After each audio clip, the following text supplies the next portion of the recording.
শুধু আশ্বাস নয়, আহতদের চিকিৎসা পুনর্বাসনের জন্য নেওয়া সব উদ্যোগ দ্রুত বাস্তবায়নের দাবি জানিয়েছেন জুলাই আগস্ট আন্দোলনে আহতরা। তারা বলছেন, অনেকেই এখন সংকটাপন্ন অবস্থায় হাসপাতালের বিছানায় কাতরাচ্ছেন। তাদের দ্রুত বিদেশে নিয়ে চিকিৎসার প্রয়োজন। পাশাপাশি আহতদের যাতে পরিপূর্ণ সম্মান দেওয়া হয় সেই উদ্যোগ নেওয়ার দাবিও জানান তারা। এর আগে গতকাল সচিবালয়ে আহতদের পুনর্বাসন, চিকিৎসা সহ বেশ কয়েকটি দাবি নিয়ে উপদেষ্টাদের সাথে আলোচনায় বসেন আহতরা। পরে তাদের সে সকল দাবি দ্রুতই বাস্তবায়নের আশ্বাস দেওয়া হয়। এদিকে ৭ দফার বাইরে স্বৈরাচারের দোসরদের চিহ্নিত করে অপসারণ সহ আরও কয়েকটি দাবিও জানান আহতরা। তারা বলছেন, আহতদের মনোনীত প্রতিনিধি নিয়োগ দেওয়ার কথা।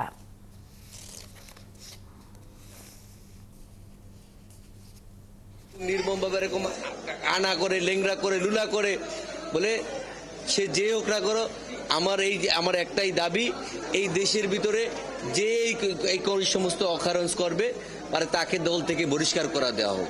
এটা হলো আমার দাবি ভাই। আমি সাইকেল চালাই ওই যে মিরপুর 2 নম্বর যাইতেছিলাম, তখন ওই আসার টাইমে পুলিশে গুলি করছে। আমাদের আন্দোলনে আহত যারা ছিলাম তাদের একটি করে কার্ড করে দিবে, যে কার্ডের মাধ্যমে আমরা সারা বাংলাদেশে সরকারি হসপিটালগুলো এবং বেসরকারি হসপিটালগুলোতে সরকার যেগুলা নিবন্ধিত করবে সেখানে আমরা চিকিৎসা পাবো বিনামূল্যে। সেই যে কার্ডের কথা বলেছে সেটা আমরা চাই যত দ্রুত আমাদেরকে করে দেওয়া সম্ভব সেটা যেন করে দেয়।